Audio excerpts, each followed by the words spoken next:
Right.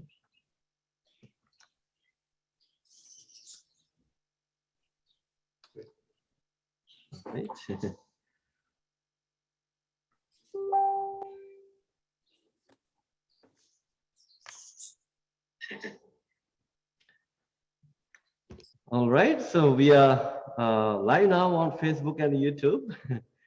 Good evening to all the venerable monks and nuns and to our late devotees. And I would like to wish happy Vesak to all of you. And I would like to pay my respect to all the senior venerable monks. I think Bhante Bodhi, Bhante Rahula, they are senior to me. I would like to pay my respect to you. And I would like to bring the blessings of the Buddha, Dhamma, and the Sangha to all other junior monks and nuns and to our lay participants. So for the first time, we allowed the lay people to join the Zoom platform. So we are. Before we start, we also like to wish you a happy birthday and the blessings of all of us, for you to have good health, a long life, to, guide so many of us and also to inspire so many of our fellow Buddhists. Oh, so on this Vesak month, we wish you a happy, very happy and healthy birthday. Oh, thank you. Thank you, Bhante Pivaratana. Birthday to you. Happy birthday to you. Happy birthday, dear Venerable Sarnanpala.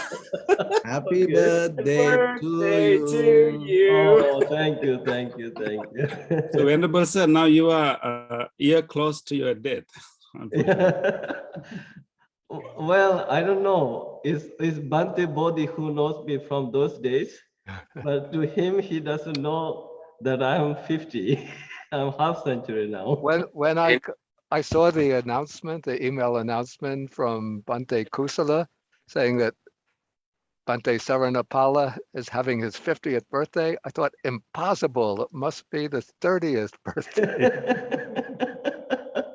Because I met him when he was just a samanera in Sri Lanka. Yeah. And it seems like just about 20 years ago. But it was actually, if you were 17 years old at that time, that was 1990. So it would be 32 years later. So Yeah. that's 49, but now it's your 50th birthday. So quite hard to believe that time goes by so quickly. No? Yes, Bhante, I knew you when I was a novice monk, a teen monk, typical teen monk in Kandy. Anyway, so thank you so much. He's 50, has not seen his smile. So that's what we say in the celebration. Thank you so much. So let us begin our discussion by paying respect and homage to the Buddha. So let us recite Namo Tassa 3 times together. Namo Tassa Bhagavato Arahato Samma Sambuddhassa. Namo Tassa Bhagavato Arahato Samma Sambuddhassa. Namo Tassa Bhagavato Arahato Samma Sambuddhassa. I pay my respect and homage to him, the Blessed One, the Worthy One, the fully enlightened Buddha. So once again, a very happy, blessed, and peaceful Vesak day to all of you, and happy Vesak, happy Buddha Purnima day. This is such a great a moment for all of us as the Buddhists around the world are celebrating the Vesak. In fact, the real Vesak day celebration was yesterday, and all our venerable monks and nuns were busy with their Vesak programs at their temples across the world. And today is just, it's also Vesak holiday in Sri Lanka and other Buddhist countries. So that's why we have chosen today to have this special discussion. In fact, our bi-weekly discussion was supposed to be last week, but we skipped last week to have this discussion on Vesak Day. So I'm very happy to see all of you. And today, for the first time, we allowed lay devotees to be on the Zoom platform. Right until now, we had only the monastics, the monks and nuns, that we gave the Facebook and YouTube Live. But today we are very happy to have all of you. But I would like to introduce our venerable monks and nuns. And so let me begin with our beloved Bhante Bodhi. He's joining us from New York. And then we have Bhante Yoga Vacharahula joining us from Washington, D.C. And then we have Reverend Samitaratana joining us from England. It's midnight for you. And then we have Ayya Sudhamma joining us from Charlotte, Buddhist Vihara in North Carolina. We have Venerable Muniputto joining us from Seattle. We have Venerable Saranapala, he's another Saranapala, joining us from Vancouver, Canada. And then we have Bhante Kusala. And normally he's here, but today he went to Sudbury, Northern Ontario. He's joining us from Sudbury. Then we have Venerable Shanta Sobhana joining us from Los Angeles. We have Bhante Pevaratana joining us from Pittsburgh. We have Bhante Sanat Vihari joining us from Hollywood, Los Angeles. Actually, congratulations to Bhante Sanat Vihari. You were featured by The Guardian, bringing the Dhamma to South America, Latin America. I was very pleased to read that article. You're doing an amazing job. So we are very happy for that, okay? And then we have Venerable Trudeau joining us from Florida. And we have Venerable Tathaloka Bhikkhuni Theri joining us from California. And then we have Bhante Ananda joining us from Cambridge, Canada. We have Venerable Nalaka joining us from California. And for the first time, I think we have Venerable Soma Vangsha. I think, I don't know where you're joining from. Not first time, second time in Vancouver. Oh, Yeah. Vancouver. Okay, yeah, that's Yeah. right. Vancouver. Okay, that's right. Second time. Okay, yeah, Vancouver, that's right. So, yeah, thank you. And then we have Venerable Sumedha joining us from Ottawa. And so I think these are the venerable monks and nuns we have for today's discussion. And I have, before we begin, I asked that question. I have a kind request from all our friends who are watching us on Facebook and YouTube Live. If possible, please share this program in your social media timelines for the greater benefit of your friends and colleagues. You never know, this sharing is what we call giving a gift of Dhamma. Okay, it's a gift of Dhamma, Dhamma Dana. Okay, we also have Bhante Sunita joining us from Ottawa, Canada. So we have many venerable monks and nuns today, along with our late devotees joining us from, I don't know actually where you're from, maybe from USA, from Canada, maybe from Europe.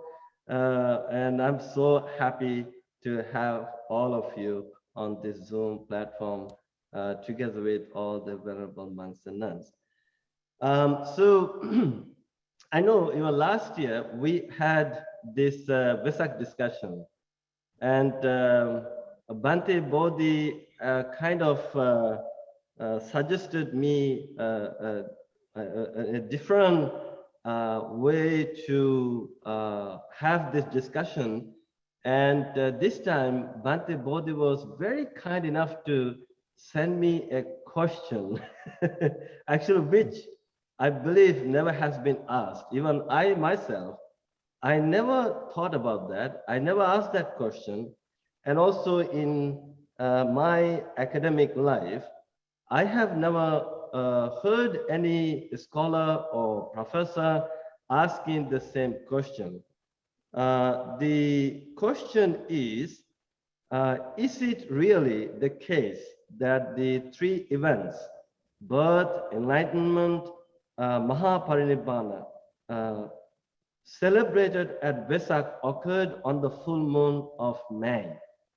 And in the Theravada Buddhist tradition, and of course, Vesak celebration is a celebration of the birth, enlightenment, and the great passing away of the Buddha. But in the Mahayana Buddhist tradition, and also in the Vajrayana Buddhist tradition, they celebrate these three events on 3 different days or months, not in the same month. But we in the Theravada Buddhist tradition, we believe, maybe we were told, that Buddha was born on the full moon day in the month of May. He became enlightened on the full moon day in the month of May. He also attained Mahaparinibbana on the full moon day in the month of May. So can it happen? So now today we all are here to have a friendly discussion. Maybe it's going to be a heated discussion. Maybe it's going to be a unique discussion. Whatever it is, let us respectfully talk about this aspect of the Vesak celebration. So I would like to begin with the most venerable Bhikkhu Bodhi. Bhante Bodhi, what do you have to say about this? Okay.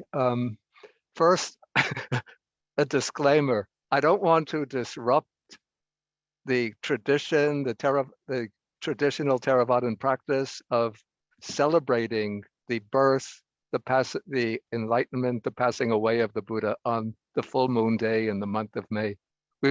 This is a venerable tradition, and we should continue to observe it just out of respect for this old tradition because of the antiquity of this tradition and the fact that it has a global reach, so that the Buddhists and even in the Mahayana countries now recognize Vesak or celebrate Vesak, even though they might celebrate the other events in the life of the Buddha on different days, but they all agree in celebrating at least the birth on the full moon day of May.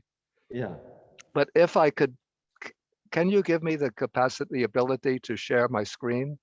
Yes, Bhante. Okay. Can you go to, okay. Make him co-host. Okay, yeah, sure, yeah. Okay, Bhante, I think you can share whatever you have. Okay, here we go. Okay, this was something that occurred. Okay, first let's take the birth. Now, what should be said actually first is that in the canonical text, to my knowledge, we don't have these events in the life of the Buddha connected with any particular month or season. If anybody knows of a passage in the text that specify a month or a season when these events take place, please correct me. But I myself am not aware of any. But if we rely on the commentaries, and here is the Jataka Commentary, the Jataka Nidana, the introduction to the Jataka Commentary, which does support the birth of the Buddha in the beginning of the springtime, the Indian springtime. So that could provide some ground for assigning the birth of the Buddha to the full moon day of May, though the text doesn't actually say that it occurred on the full moon day of May, but it says that, okay, so this is an account of the journey of Mahamaya when she feels the time for her birth is drawing near. So she requests permission from King Suddhodana to travel from Kapilavatthu to her birth city of Devadaha. And so between the two towns, there was the pleasure grove of Sultrys belonging to the people of both cities, Kapilavatthu and Devadaha. There's the Lumbini Grove. And at the time that she's traveling, the grove is one mass of fruits and flowers. So the trees are flowering.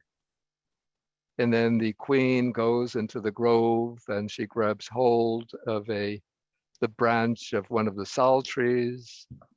And then the branch bends down within her reach. And then she takes hold of the branch.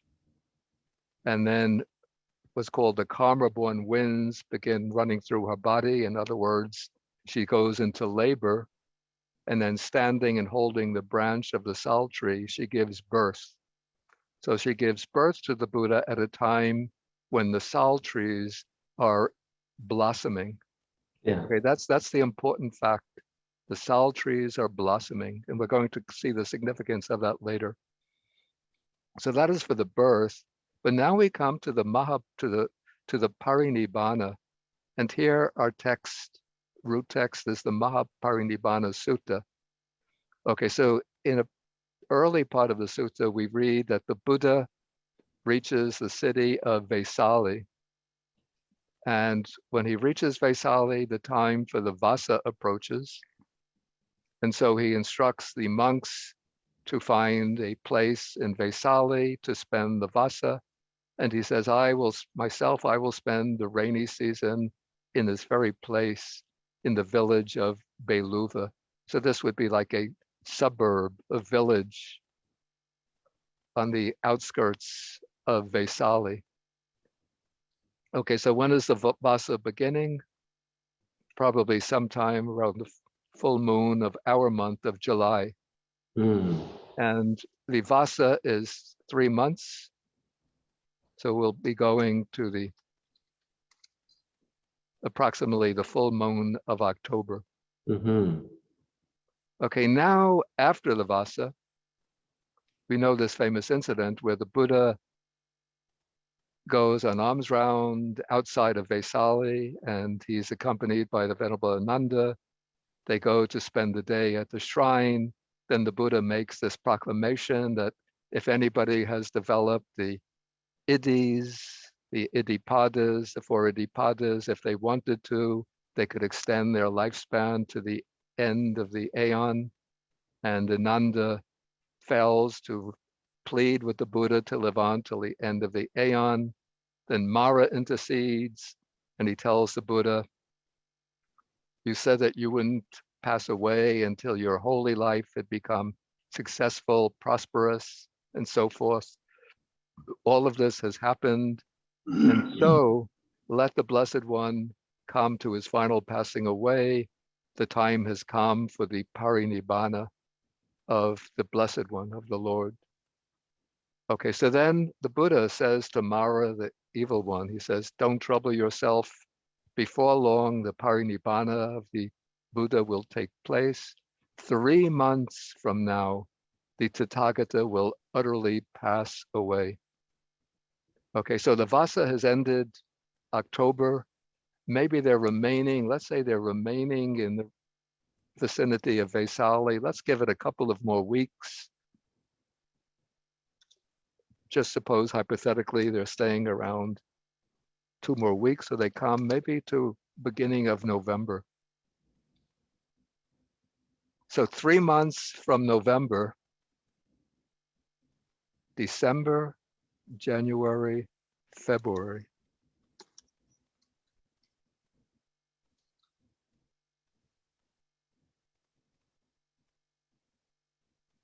Okay, right? Okay, so this is the first indication that the parinibbana of the Buddha may have taken place, let's say, sometime maybe January, February. Mm-hmm.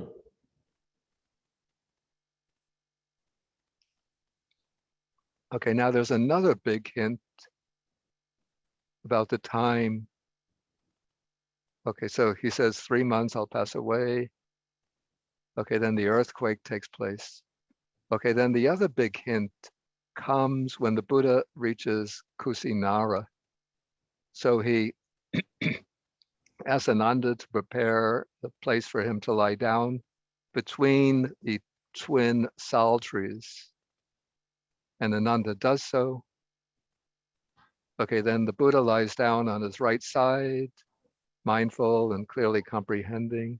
Then at that time, the twin sala trees broke out in full bloom, though it was not the season of flowering, and blossoms rained upon the body of the Buddha and were scattered over the body in worship of the Tathagata. And I quoted the Pali for those who want to see the Pali. The key phrase is Yamaka Sala. You should highlight this. Sabba Pali Pula Hunti Akala Pubehi. So Akala means not the time, and Puba is flowers. So it's not the time for it to flower. And then the Buddha points this out to Venerable Ananda, saying that the twin sal trees are in full bloom, though it is not the season of flowering. Okay, then I did just a little search through Google to find some information. When does the sal tree flower?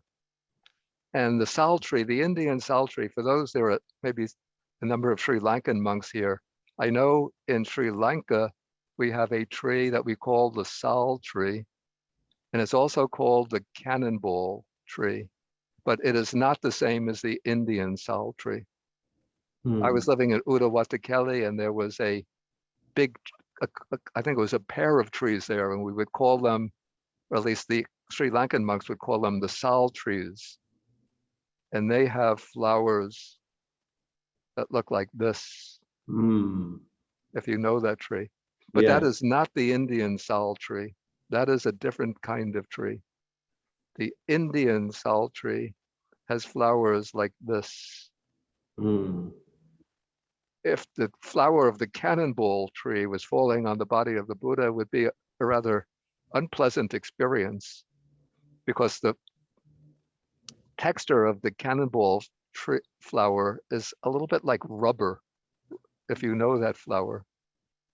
And it's a little ball is a bit hard, and so it would be like these hard rubber like balls falling on the body. But the Indian sal tree has very small, delicate flowers. And this is a close-up. Okay, so the description of the sal tree, the key point. Okay, in dry conditions, it sheds its leaves from February to March. New leaves appear in the month of April and May, and the flowers mature into fruit in summer, and the seeds ripen in June and July.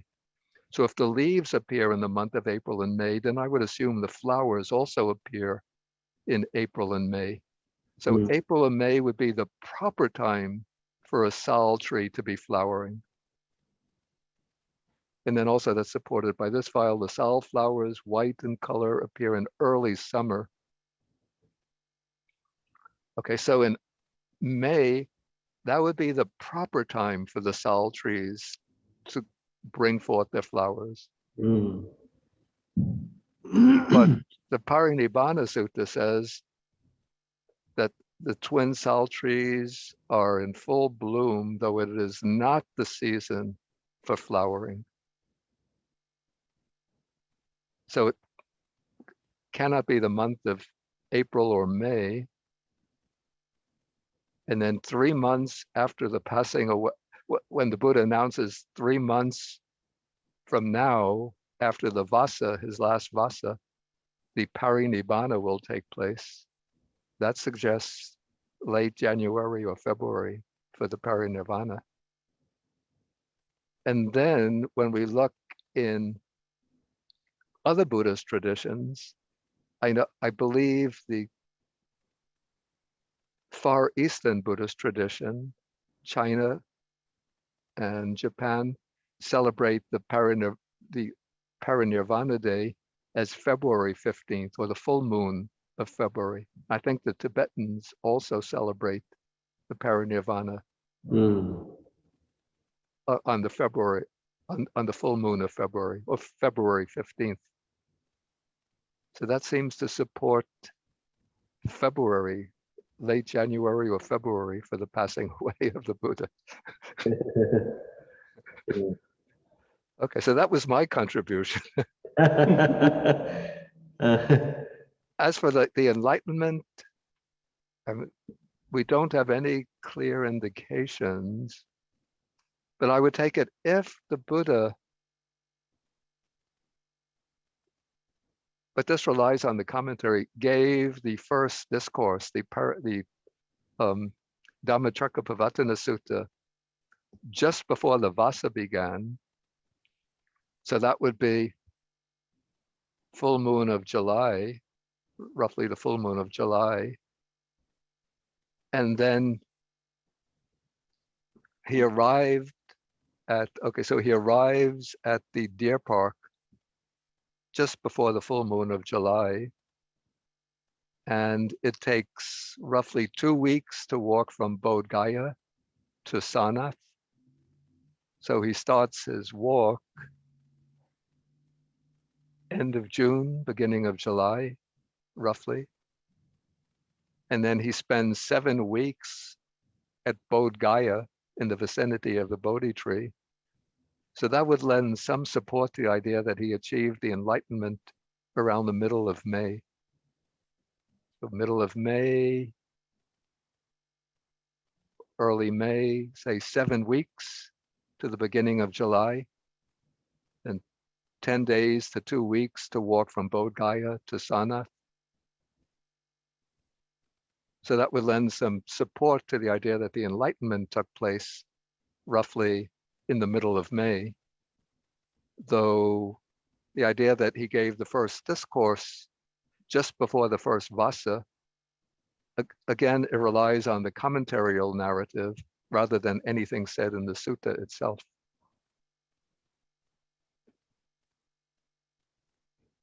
Okay, so yeah, that would be my contribution here. Okay, thank you, Bhante Bodhi. I hope it didn't ruffle any feathers. Or No, that Bhante Bodhi, that is really interesting. Yeah. What you have just showed, I think categorically you have shown us where Buddha is talking about maybe his, something he did not clearly mention that I was born on this day of this month. He did not say I became enlightened on this day, or I attained Mahaparinibbana on this day.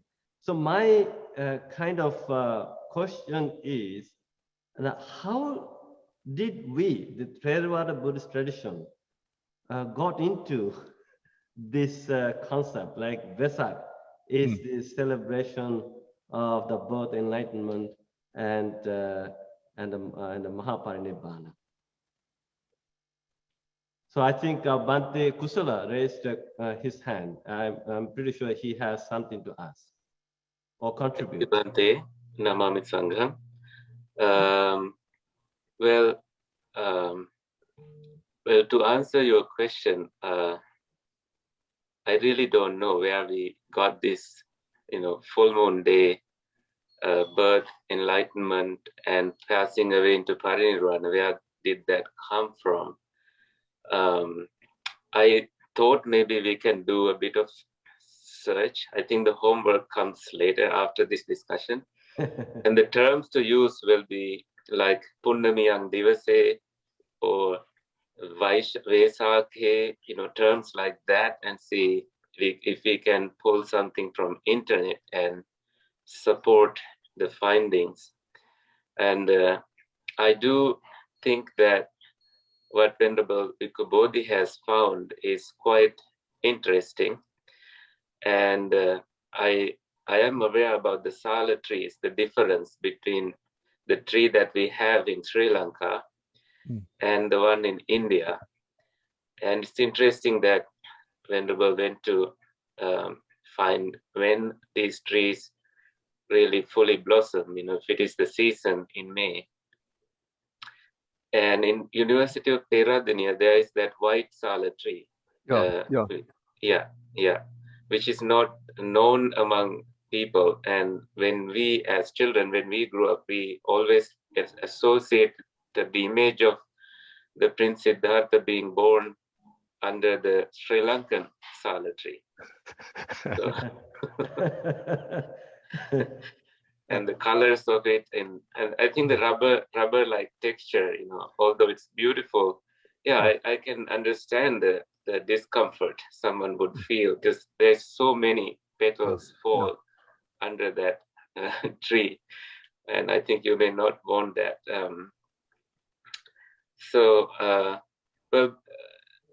The question about rain season ending, and then Buddha making a statement that I'll pass away in 3 months, and Venerable Ananda not hearing that and not inviting the Buddha to stay an eon.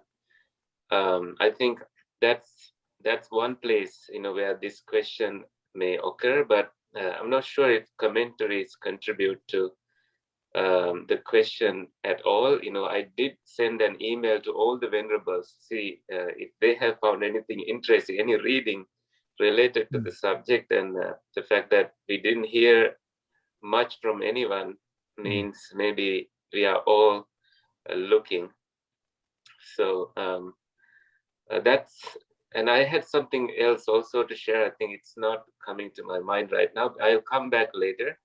But thank you for bringing this up. And I think this is super interesting.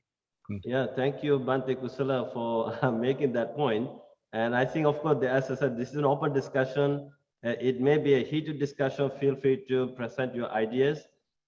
Before I let Bhante Ananda to speak up, I would like to acknowledge 2 more monks. Bhante Jinananda, he normally joins us from Ottawa, but he's visiting Sri Lanka. Right now, he's joining us from Sri Lanka. It must be very early morning for you, Bhante Jinananda. Thank you for joining. And then Bhante Anuruddha is joining us from Cambridge. Thank you for coming to this Zoom platform for this interesting discussion. And I see Venerable, I see, Bhante Jinananda, you went to Malaysia, not from Sri Lanka. No, there's a question from kind of Venerable Ayya Sudamma. She goes, what about Theri Gatha 10.1, Kaludai's verses inviting the Buddha to his hometown, said to be soon after awakening? I said that's a very interesting aspect. Ayya Sudamma, do you have anything to say about that? So yeah, I'm talking about the Theri Gatha, Yeah. tag 10.1, where it is recorded that Kaludayan gave very flowery invitational verses to the Buddha on behalf of the Buddha's father. And I think it is, the idea is that it happens soon after awakening, and it's talking, he speaks about basically spring-like weather. So that is something, summer, spring kind of weather, I think. It's the very flowery description. So Yeah. I thought it's just, it just sort of places, if it holds water that was soon after the awakening, it could could help place it seasonally. Yeah, thank you. And I think this Sala blossom, could it be similar to like cherry blossom? You know, cherry, this is the season that we see the cherry blossom. So maybe these are the same type of trees that blossom in the same time, cherry blossom and the sal blossom. Anyway, we can discuss about this. Bante Ananda from Cambridge, Canada. What are you trying to make up of all this? Thank you, Bhikkhus and Bhikkhunis and the participants. Of course, my idea is going to be a speculation. So it could be far from truth, like in the case in these type of discussions. Yeah. So what I find is that we are thinking of an event which originated 2,500 years ago, where the world was more or less not secular, or the secular state concept was not very prevalent. So religions and states have been very much together. And when that happens, of course, wherever there's an ego, you also find competition. So I'm trying to draw parallels from other religions that we see in the world map. And if you look at the Christmas, they say that there's a big debate about if it's a real birthday of the Jesus, and there's also saying that it's a paganistic holiday which got then a Roman holiday which got transferred to the marking of Christmas, the birth of Jesus. But then you also need to see that historically Judaism and Christianity has had a bit of rivalry, and even before Jesus came into there was the Hanukkah which was celebrated on between the months of November and December. So more or less falling at the same time. And then we come to India, where there's a Guru Purnima day happening in the month of June, July usually, which is usual to celebrate Vyasa, who wrote Mahabharata. And this is my wild speculation, could be wrong, but I think had there been a religious affiliation with Buddhism versus Hinduism when it got transferred to Buddhism in India, probably there was some form of competition where people wanted to show that that's what people do when you want to sort of look another event not so bigger, you have a bigger event before that. So it's just a very wild idea. Maybe it was like that, maybe it wasn't. But then it was to commemorate the Buddha himself, his birth, death, basically a commemoration, like Guru Purnima. So in this commemoration, somehow, my wild idea is that the birth and death got entangled. So it doesn't necessarily mean that Buddha was born and passed away in the same day and even enlightened, but it was a day of commemoration, Guru Purnima. So because of that, somehow it came on the month of May and became Vesak. So that's my very wild idea of what. Well, that's pretty interesting. I think that's what we all are trying to understand now. How did this concept originate? Like, celebrating the three events in the same month on the full moon day. Do we have any reference, maybe in the Shila Lekana, or do we have any, or does it come from the commentaries even? If you know, like I know there were some Buddha biography texts in Sanskrit, like Siddhartham, Sandranandam, and those Buddha biographies. We see the systematic, the events of the Buddha's life recorded in those texts. Those were composed in the 1st century AD or 1st century BC, or maybe after 1st century AD. And then I think, I don't know whether you're fully aware of this book. It's called Gautama Buddha, authored by Hajime Nakamura. And he has done extensive research into the sutras and Vinayas, Vinaya Pitaka, Sutra Pitaka, and also and the commentaries, the Attakatas. And he actually is trying to prove like how all these events took place. And I don't know whether you have seen this book, whether you have read it. Maybe it's something to look at, right? Can you highlight this one, please? So that they all can see. Pin it, yeah. Yeah, that's right. Yeah, this book, Gautama Buddha, is a biography based on the most reliable texts by Hajime Nakamura. It's a green, that's why you can see. Okay, anyways. So this is just, I just wanted to bring to your attention of this book. And I saw Venerable Tataloka Bhikkhuni, yeah, go to your gallery. And you were actually were in winter retreat and you came out, you were busy and very happy to see you, Venerable Tataloka Bhikkhuni. Now, what do you have to say about today's discussion?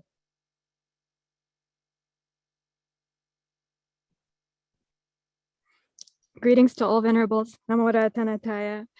I'm here at our Aranya Bodhi Awakening Forest Hermitage on the Sonoma coast, and we have just very limited satellite internet. So can you give me a hint? Can you let me know whether you're able to hear me or not? Yeah, we can hear you. Yes, we can hear you now. Okay. It may go in and out, just to let you know.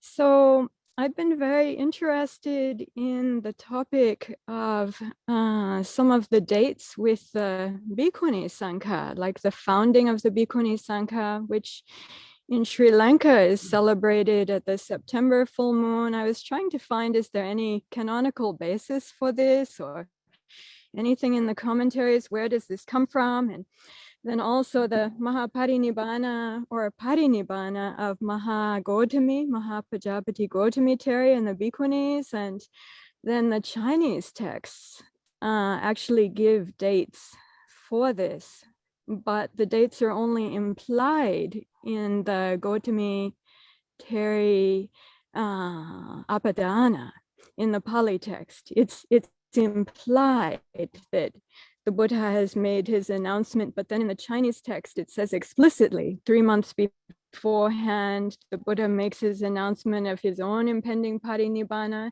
and then she also then decides that is the time for her parinibbana, and the 500 bhikkhunis likewise. So we find this stated then in the Chinese and in the Tibetan text. So that's interesting because that gives a precise date for her parinibbana in theirs that's then connected precisely to the date of the Buddha's own parinibbana, that is 3 months beforehand. And that then would be on the link it to the Theravada traditions, then that would be, those 3 months beforehand would be around the February full moon, according to the traditions. But as Venerable Bhikkhu Bodhi has said, that's not canonically stated. But what I wanted to share here is, I've been involved in some research and discussion related to this topic before, particularly why is the Bodhi Day or the Enlightenment Day celebrated on a different date in East Asian traditions, and then why in the West has it come to be fixed on yet a different date, different but related date on our Western calendars. And so looking into that, then something came up. I was wondering, is there anything in any of the Mahayana sutras, or where do these dates come from in the East Asian traditions? Yes. So I was looking into that and then found that in the Mahayana Mahaparinibbana Sutra, then it's mentioned specifically that the date of the Buddha's own parinirvana is on the 15th day of the second month. Now, some scholarly work has been done on this, and where does this text come from? And it appears to have a South Indian Andhra Krishna River or Amaravati Proto-Mahayana source from the 1st century reign of Gautamiputra Satakarni. And so then this tradition also proliferated in the Deccan area, Karle, and then moved into the northwestern regions of Kandara and Kashmir. And from Kandara and Kashmir through the Silk Road, this was then passed into China, Korea, Japan, And then these traditions established in East Asian Buddhism. As Bhante Bodhi was saying, Far East Asian Buddhism, but now that's spread around the world. So then if we look at the South Indian calendar, what is the second lunar month? Actually, that's matching with this time right now. That's the month of Vaishaka. So the difference comes then when it moved on to the Gandhara calendar and then into the Chinese lunar calendars, because the Chinese lunar calendar, the second month happens at a different time, which is where then the date comes up because of following the sutra, which says it's on the 15th day of the full moon of the second month, then that comes out to be a different time on the different calendar. And so I just wondered if that occurred with Parinibbana, where in South Asia that was originally the same matching date, but switching over to a different lunar calendar, and then even further now these days, then switching that date on a East Asian lunar calendar and putting it onto the Gregorian calendar, then we get 3 different dates because it's trying to put the same date on 3 different calendars without being able to connect them properly. So I wondered if that might have happened with the Bodhi Day as well. I did some further research about that, and then I found a source in the Tiantai tradition that was quoting a particular text that I haven't been able to locate yet. It seems like it's been quoted but might not exist anymore, or maybe it does somewhere and we'll be able to find it.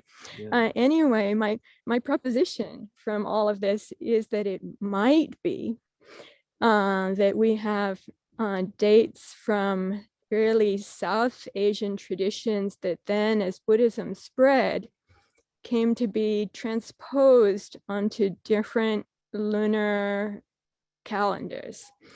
And keeping faithful to those dates, but on different calendars. And even what we're seeing now in the West, saying Bodhi Day is February 15th, and Bodhi Day is December 8th, and Nibbana Day is February 15th, like that, putting it on the Western calendar. Something similar might be happening. It's faithful to those dates, but it turns out to be on a different date, even on a different month. Yeah, I think that's very interesting, Venerable Tathaloka Bhikkhuni. What you said is very, if you have any articles or the books with respect to all this, what you just mentioned, if you could share with us in our email communication, that would be of great benefit to all the Venerable monks and nuns. And then later on, we can share with other people too. And also, we have 2 Venerable monks raised their hand, and I just want to acknowledge 2 more Venerables who just joined. Bhante Uparatana from Washington, D.C., and also Venerable Jo Chen is joining us from Singapore, and she's the Mahana, the Buddhist nun. And maybe later on, Venerable Jo Chen, I will be asking you a question. How you have come up with all these 3 events in the Mahana tradition, how you celebrate the birth, enlightenment, and the passing away. So just hold your thought. Venerable Samita Ratana from England, it's midnight for you. You are an academic. I'm pretty sure, Venerable Samita Ratana, you have something interesting to share with us. Yes, so thank you very much. There's no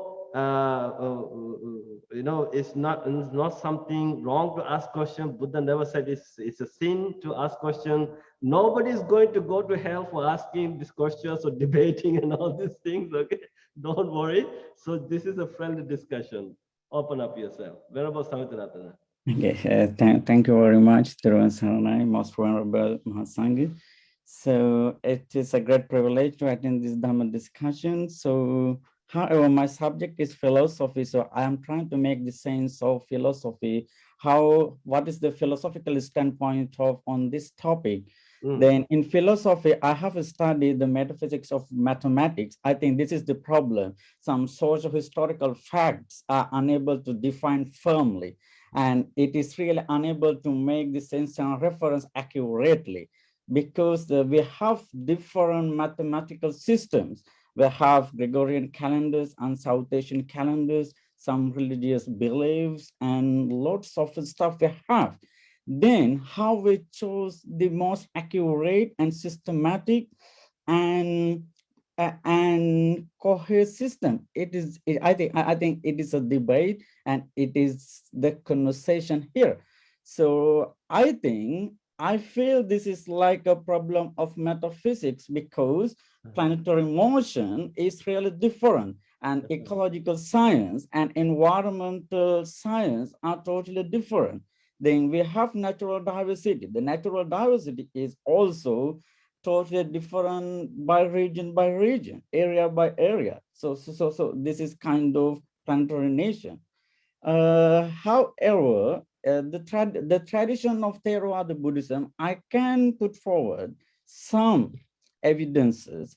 In the 6th century BC in India, we have, I think we all know very well, we have no very precise and well-known evidences the Vesak full moon poet day had been celebrated there. But in the 4th century BC in India, we have some Ashoka inscriptions that is very evident that some ceremonial events have been there. Apart from that, similarly, at the same time, in the 5th century BC, the Chinese Bhikkhu Pahian has also denoted such an annual ceremonial event in each month of May. That means Vesak in India. So in addition, if I say in Sri Lanka, the first record was appeared in the 1st century BC with regards to Mahavansa, Vansatta Prakasini commentary, and Thrupavansa, it is really apparent that. For instance, if I say in Mahavansa, chapter 11, 32, 36, I can quote and I can cite, Vesake Narapati Punnamaya Mevan, Devanam Pevachana Pogul Henamu, Lankayam Paditta Piti Utsavayam, Attanan Janasuka Deva Siti, Mahavesaka Puja. So in Mahavansa, it is clearly noted that. So afterwards, many rulers like Bhatikabe, Vasabe, Voharatisa, Jetatisa, Devanampiatisa, Agbo have done this historical and religious event since the 1st century BC.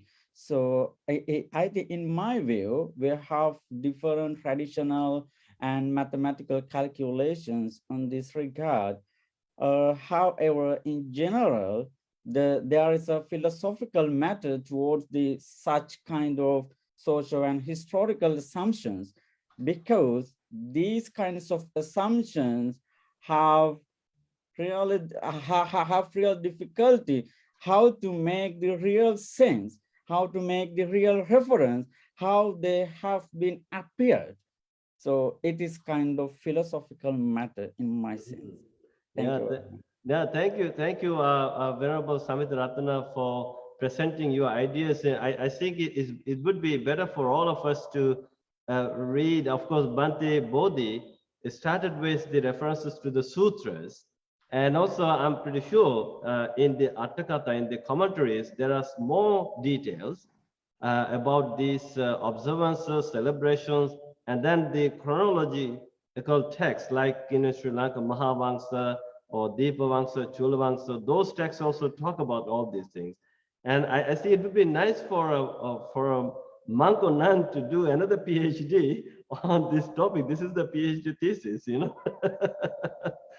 So, Venerable Muniputto from Seattle, what do you have to say about today's discussion, or in Cambodian tradition? I know you're of Cambodian tradition, and in your tradition, how do you see these three events? Yeah, thank you so much, Pante Sranapala. First of all, let me say happy birthday to you. Oh, thank you, thank you. Respected all venerable Mahasangha, and especially most venerable Bhikkhu Bodhi. And thank you, respect to all venerable Bhikkhunis as well. Yeah, according to Cambodian Buddhist tradition, actually we also learn this by heart. We remember the dates of the events of the Buddha. We have this in the chanting, daily chanting. If I may raise it from the book of our chanting, traditionally most of our Cambodian people recite this every day when we do the evening chanting or morning chanting. We have this from the Pasito Wat, Pasito Wat, a few verses that talks of the date of the Buddha's event, that happened in the lifetime of the Buddha. So I'm sure that everyone is aware of the Avata Padimokkha that start from Ukasa Yobana Dhamma Nudhamma Padipanno Viharati Samiji Padipanno, something like that.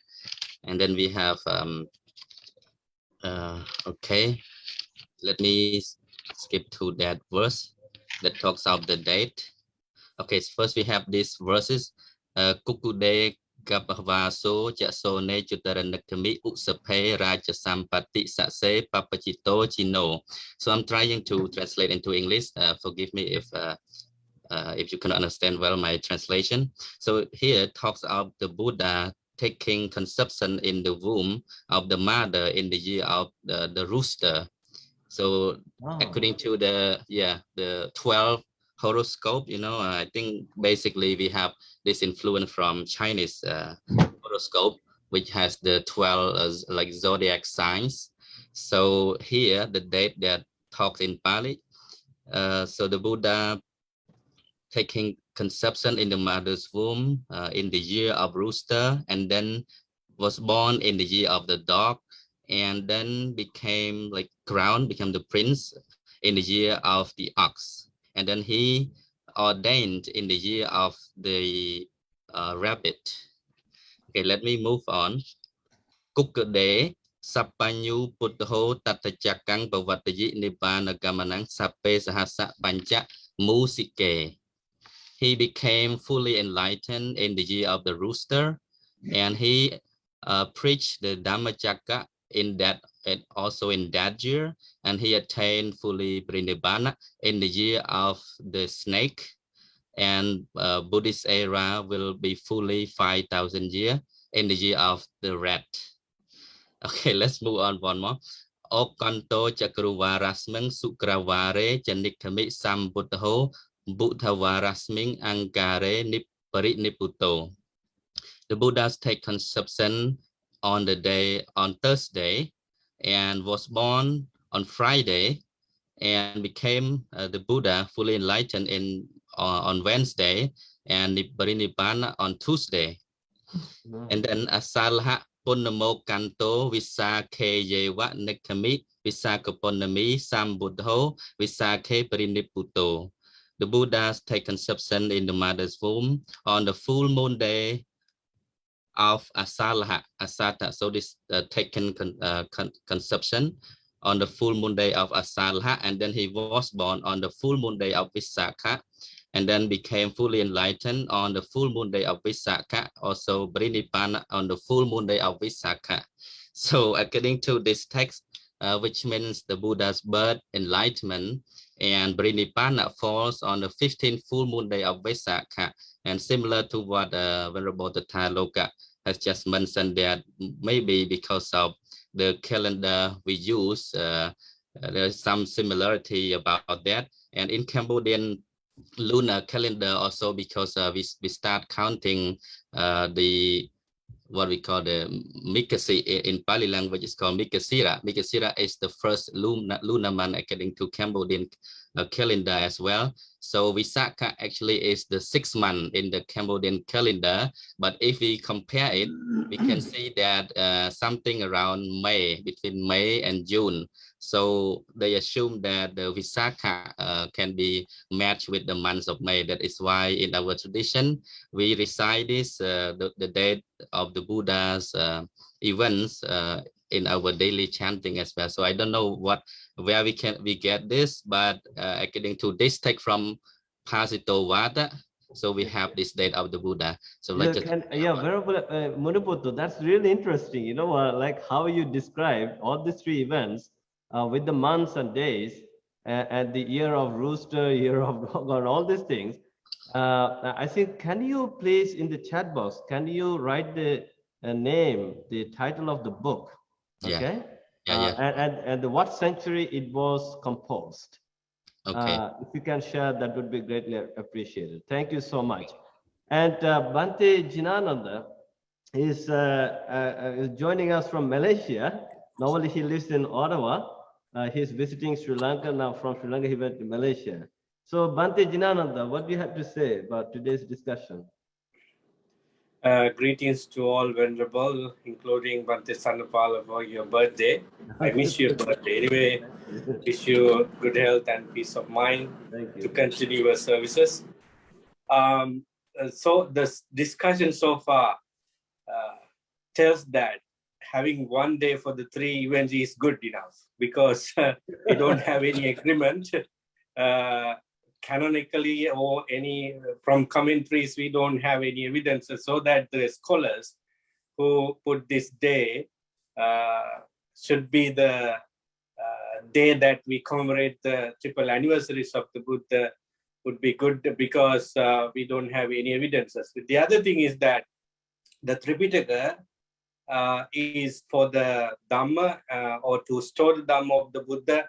At the time the Tripitaka was written down, they did not consider very much of those days that were not in agreement.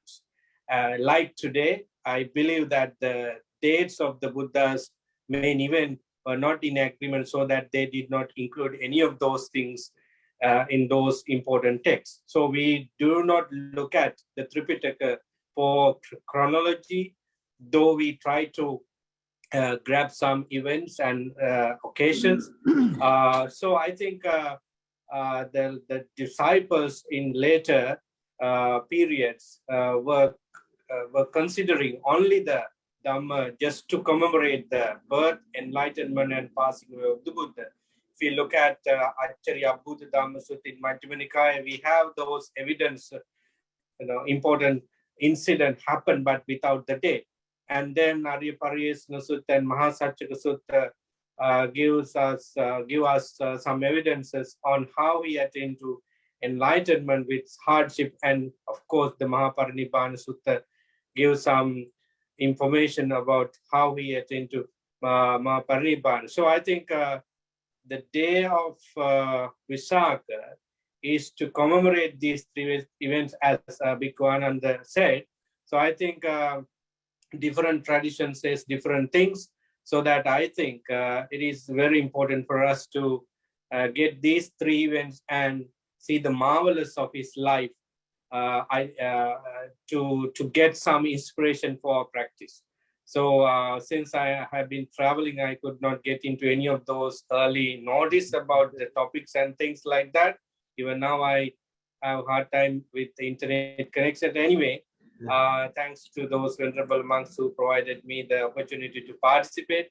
I think let's celebrate Vesak just in terms of getting some ideas from the Buddha's life to increase our practice, enhance our practice for enlightenment. That's what I wanted to share today, Bhante. Thank you very much for the opportunity. Yeah, thank you, Bhante Jinananda, for joining us and presenting your ideas. And I think, of course, obviously, there are a lot of sutras where we see Buddha himself talking about his own events of life. There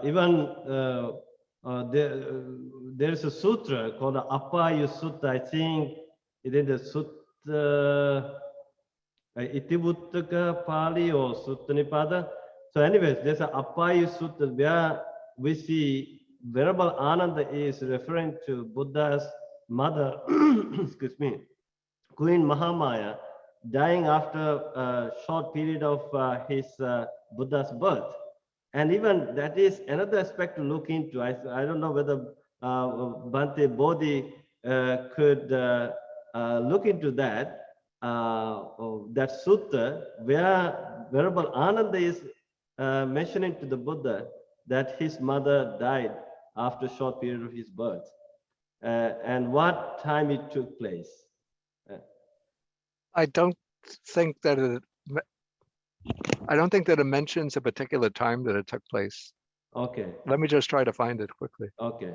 Also, meantime, Bhante Kusala raised his hand again, and what do you have to say, Bhante Kusala?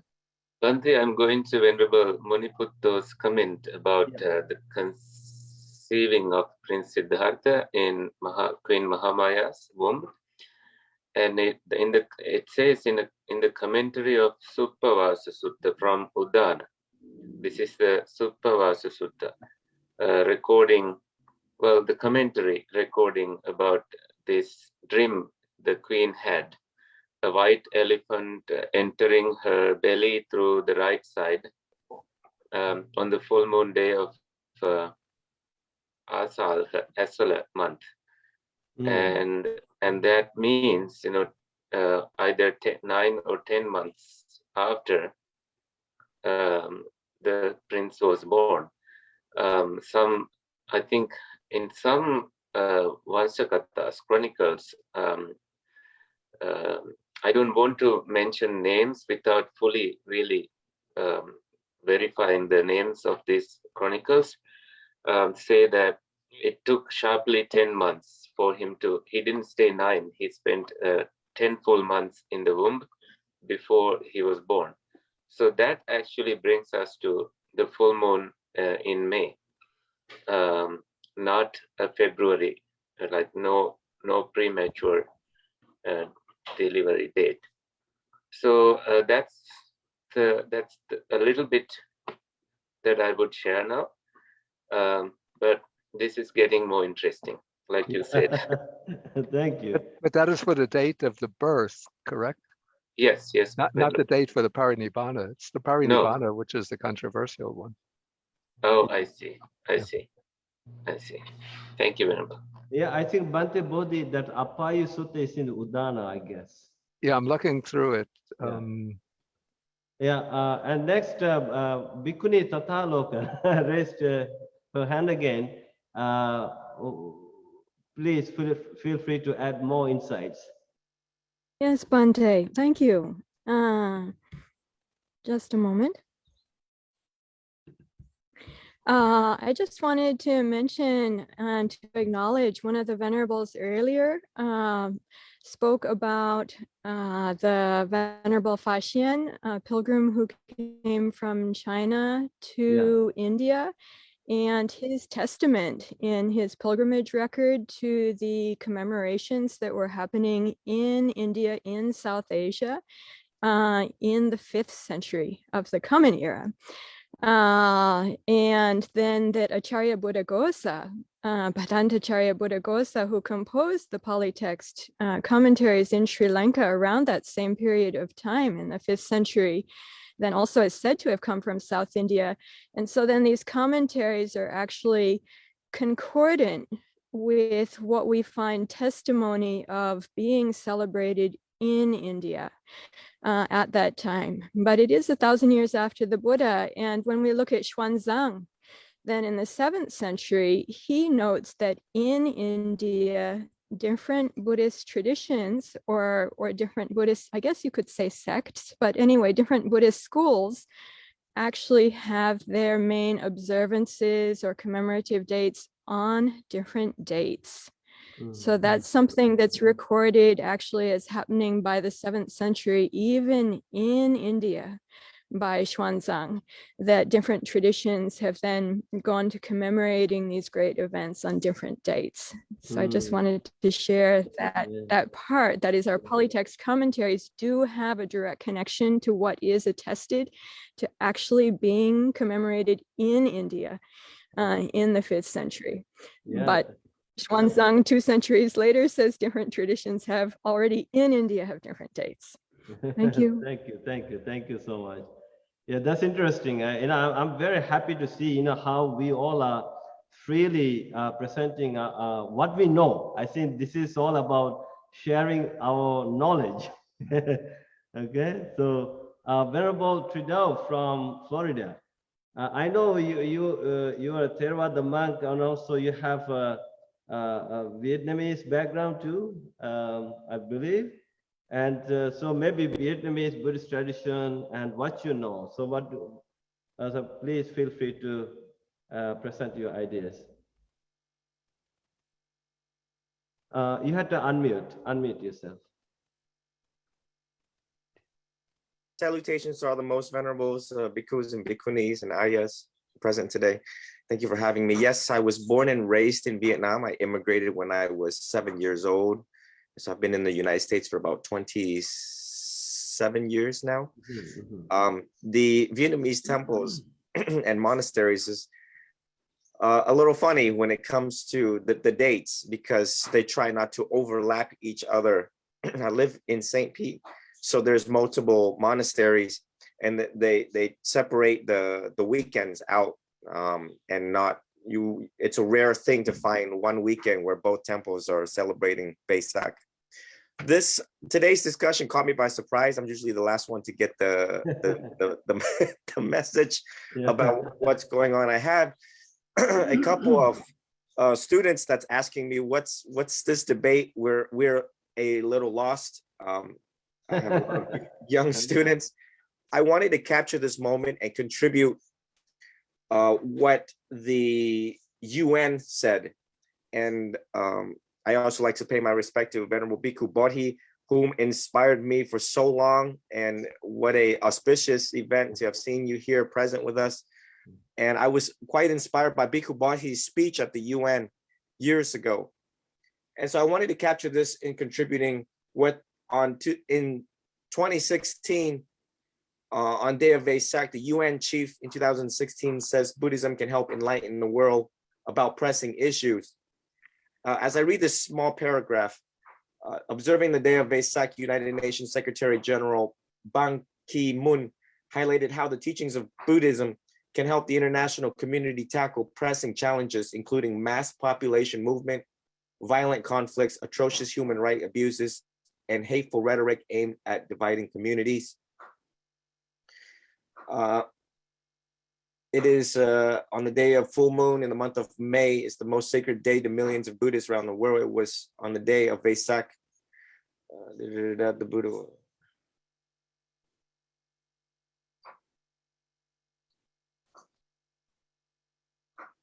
I see.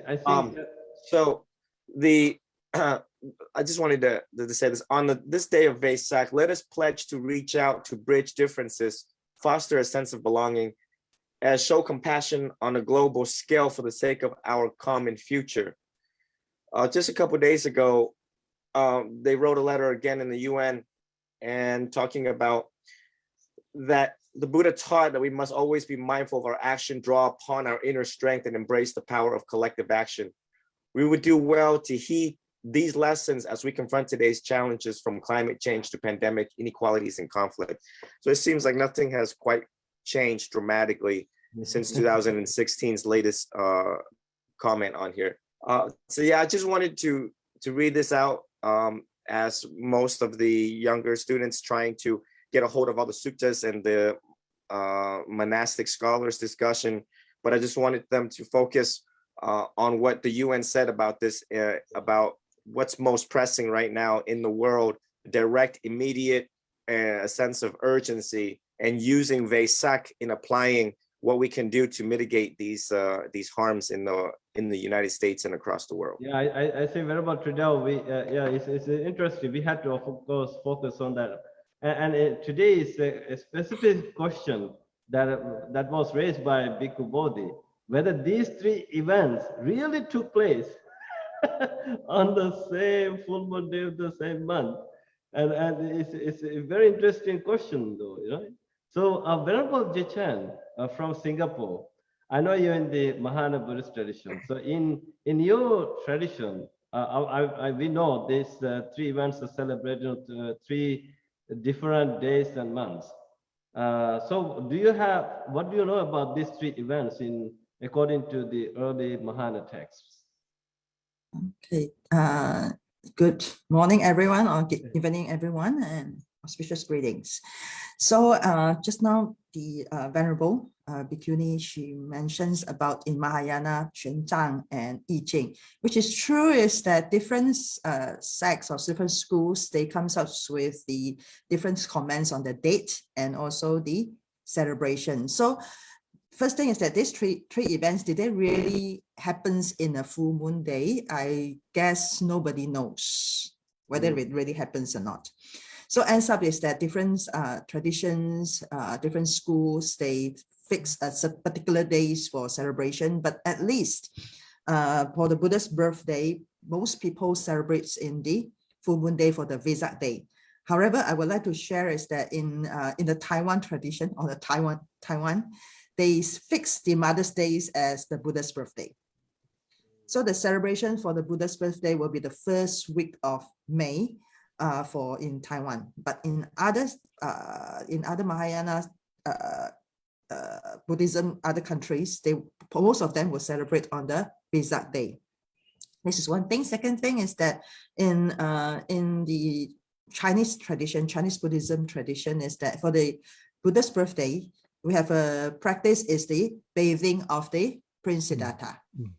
So it's a big ceremony with a very small statue of the Prince Siddhartha, and the event get more bigger and bigger.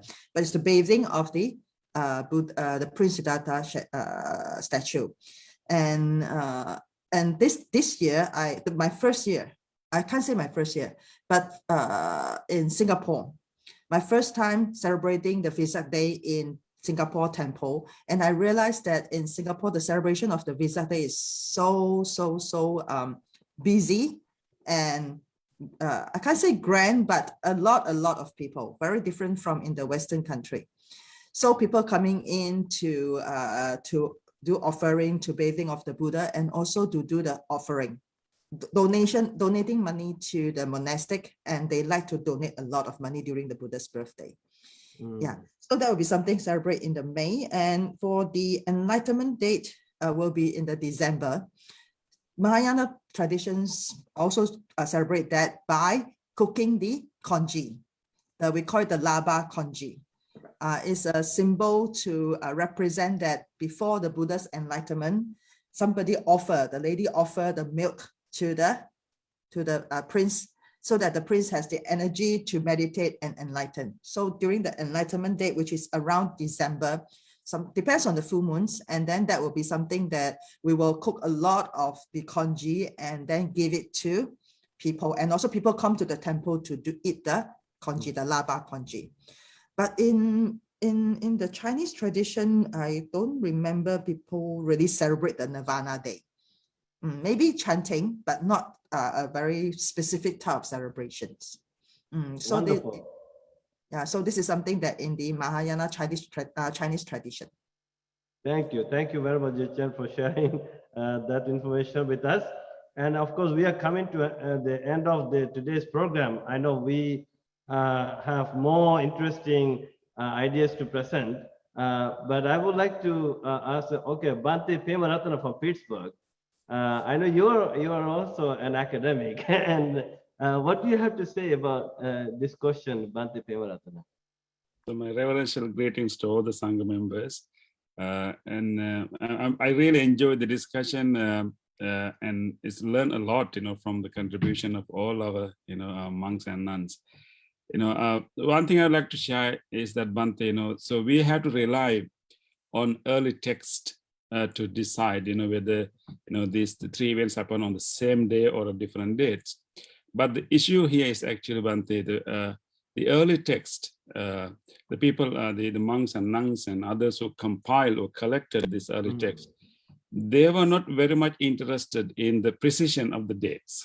So that's the challenge that we have right now, because they, whenever we see the early text, and even, mainly the Buddhist texts, they were not really very much of, highlighting the specific or uniqueness of each event. We can, so if you really want to answer this question from our text, it's going to be really hard, because those compilers, they were not interested in giving specific dates. They were more interested in recording these things and presenting these stories as an inspiring stories, as something that we can remember, as something that can help us to practice, rather than giving a specific historical account.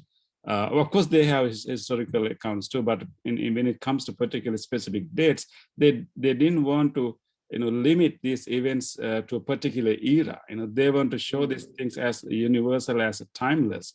So we can see even in some suttas, even the very life story of the Siddhartha Gautama and our current Buddha is quite it's not different from the life stories of the previous Buddhas, right? So you find particularly in the Mahapadana Sutta, we can see how the life stories of all the 7 Buddhas are quite repetitive.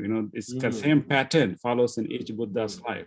So showing that this the enlightenment and this the life of an enlightened being is something can be repeated.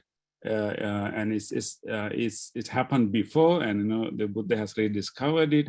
So you have this circular, repetitive, pattern of the life events of the Buddha.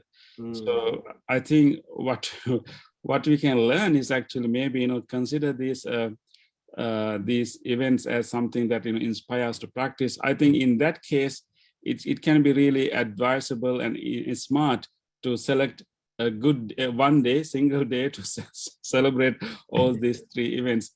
When it comes to celebration, I think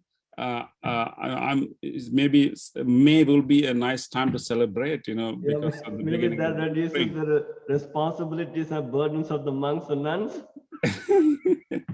Yeah, I mean, if this celebration, I'm particularly for the Northern Hemisphere, having May as the day to celebrate these 3 events is very, a smart thing. But because if this day was in December or January, it will be really difficult to celebrate in real sense. Yeah. So I think, so let's, of course, it's, I think with the Bhikkhu Bodhi's, contribution, I think we have to be, we have to accept that it will be more historically correct to consider February as the month in which Buddha attained Mahaparinirvana. I think it's clear evidence there. I think I'm very thankful for Bhikkhu Bodhi for giving us that. So historically will be more correct. But what we need as Buddhists, do we need a historically precise dates, or do we need a day to be inspired by or be committed to our practice more? Yeah, thank you, Bhante Pevaratana. I think Bhante Bodhi, if possible, can you please share that note with us in the email communication so that we all can. Okay. Yeah, one thing I wanted to mention, that I had already sort of come across these facts about the Parinibbana Sutta, where the Buddha says, in 3 months from now, I will attain the Parinibbana and the blossoming of the Sultrys. I'd already realized this when I was living in Sri Lanka, and I thought, should I write an article for one of the Sri Lankan newspapers about this? But then I was afraid if I published that, there would be picketing outside my hermitage, and maybe when I went to apply to renew my visa, that would be my visa is canceled for 7 days to get out of the country. That will be another aragana, another struggle. So I decided to keep quiet until now. Okay. No, that's interesting, Bhante. So now we have come to the end of the program, but we have a few more minutes. I would like to hear something from Bhante Yogavachar Rahula. I know you were observing, and Bhante Rahula, what do you have to say about all these events, the timing? You have to unmute, Bhante. Bhante, you have to unmute yourself.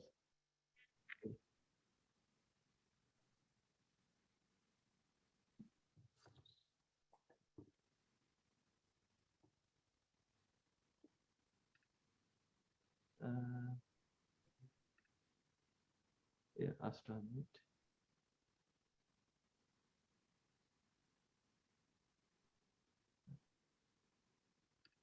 Oh, Okay. there we go. Okay, here we go. We can hear you. Okay.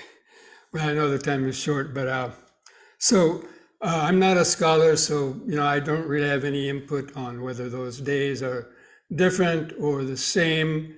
But in terms of how do we reflect on each of those events, like what is the meaning of the Buddha's birth? What's important about the significance of the Buddha, taking birth? What is the significance of his attaining enlightenment? And what is the significance of his Nibbana, especially in terms of ourself, and how can we relate to that? If we think it just happened to the Buddha on some days, we say, oh, well, that happened so long ago. But to really, to bring it into ourself and to realize that taking birth, that we've all acquired a human birth, and it's very rare to achieve a human birth compared to the amount of animals and devas and beings in other realms. And so to value that and make the best of this human birth by trying to be a good person and to make progress on the path. And then the attainment of enlightenment shows that a person can make progress on the path and can attain enlightenment, and to give us the inspiration to try as best we can to practice. And then with the Mahaparinibbana is that we can leave this world without any guilt, worry, fear, remorse. We can leave this world without any attachment and craving, and to experience, utter liberation. So that's how I've actually used this over the years on the Vesak day to reflect on these three events, and particularly on myself, and what am I using these for? What is my practice of the monk life, my practice of the Dhamma? Is it making that gradual progress toward liberation? So this is what I think really is the most important aspect about the Vesak, not whether it's on exactly specific days, but to reflect on the importance of these three events. So that's just my little input onto this. But I enjoyed hearing all of the other venerable monks and nuns, in their contributions. And I wish you, everybody, all the best on this Vesak day on the path to liberation from samsara. Thank you, Bhante Rahula. And final remarks of Bhikkhu Bodhi. So you have heard what other venerable monks and nuns said. Now, what could be the conclusion, Bhante Bodhi? No, basically, I agree with Venerable Yoga Vajra Rahula just said. It's not really so important to determine whether these events took place on this date or that date, but rather to celebrate the arising, the appearance of the Buddha in the world, to take his enlightenment as sort of our ideal, and to see the Parinibbana as the way of peacefully relinquishing everything conditioned. I think Buddha would be so happy to see today's discussion, like how we monks and nuns with some lay people came together on the virtual platform to commemorate birth, enlightenment, and Mahaparinibbana of the Buddha. I think he would say that if we are arguing about whether this event took place in May or February, he would say that this is just like a man who's been hit by a poisoned arrow. Chula Malika Sutta would be there. And won't let the surgeon take the arrow out until he knows the date on which the Buddha was born, the date in which he attained enlightenment, the month in which he passed away. Bhante Kusala, you raised your hand? I did, Bhante, two things. So after enlightenment, we know that he spent 45 years spreading Dhamma and then passed away. But I don't know how the full moons connect with that. The other small thing, distantly related to this, maybe saying something like how the full moon connects with our practice, which means like the ocean waves change based on the moon, full moon, and we are affected as humans too in a certain way, that we feel like we are drawn more towards spirit. I don't know, I feel that way. We are more drawn towards spirituality especially on Vesak full moon day, and also on other full moon days. So I would think that these events did take place on Vesak full moon day because of that.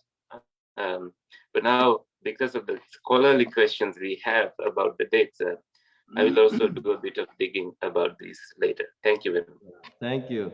And I think we all have to do more meditation to develop jhana, rupa jhana, arupa jhana, to develop the Pubbe Nivasanusati to remember all these exact events of our own life and also others, including the Buddha. So the problem is, even after someone meditating and saying, "Oh, I saw it," nobody would believe it. Now everybody has to see it in the canon. Yeah, so what's really important is the key message of the Buddha. The birth of the Buddha is the birth of the enlightenment, birth of the light. And of course, that we should celebrate. And the key message of the Buddha is, as we all chant all the time, to refrain from doing all the bad things, doing all the good deeds, and purifying our own mind. So this is what we all have to practice every day. So I'm very grateful to all of you, and thank you all for wishing me a happy birthday. I can't believe I'm 50 now, but I'm very happy. On my birthday weekend, we also had this a real Vesak Day celebration around the world. And today we had this unique discussion, and I'm very blessed to have all of you, to see you, all of you. It's a great blessing for me, and also blessings for all our friends who are watching us on Facebook and YouTube. So let us invite Venerable Sarnapala, who also has my name, from Vancouver, to recite the Ovada Patimokkha verses today. Okay, Bhante, finally, the Triple Gem bless you. Happy your 50th birthday. Thank you. Namo tassa bhagavato arahato samma sambuddhassa sabba papassa akaranang kusalassa upasampada Sachitta pariyo dapanang etang buddhana sasanang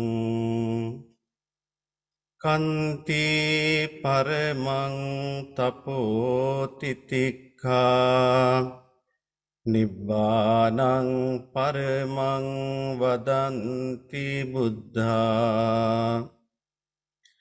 Nahi pabbajito parupagati samano hoti parang vihetayantu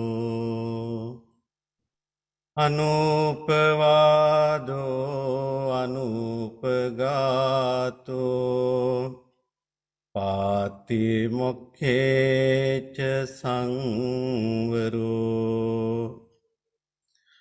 Mattanyutacha bhattasming Pantancha sayanasanang Adhitittecha ayogo Etang Buddhana sasanang. Sadhu, sadhu, sadhu, Sadhu, sadhu, anumodama. Venerable Sarnapala, you have beautifully recited the Patimokkha verses. It took us to the time of the Buddha, the ancient time. And it was beautifully done. So I'm very grateful to you. So once again, a very big thank you to each and every monk and nun. And I'm very grateful to Bhante Bodhi for bringing up this amazing question, an academic question. So it's a suggestion for everyone. Maybe you can do a PhD on this thesis. So we are going to meet again in 2 weeks' time, and I would like to invite all of you to join, including the lay people. So thank you. Good night from Canada. May all blessings be with you. Sadhu, sadhu, Bhante, Sarana. Sadhu. Happy birthday, Bhante. Thank you. Thank you. Okay. Sadhu, sadhu.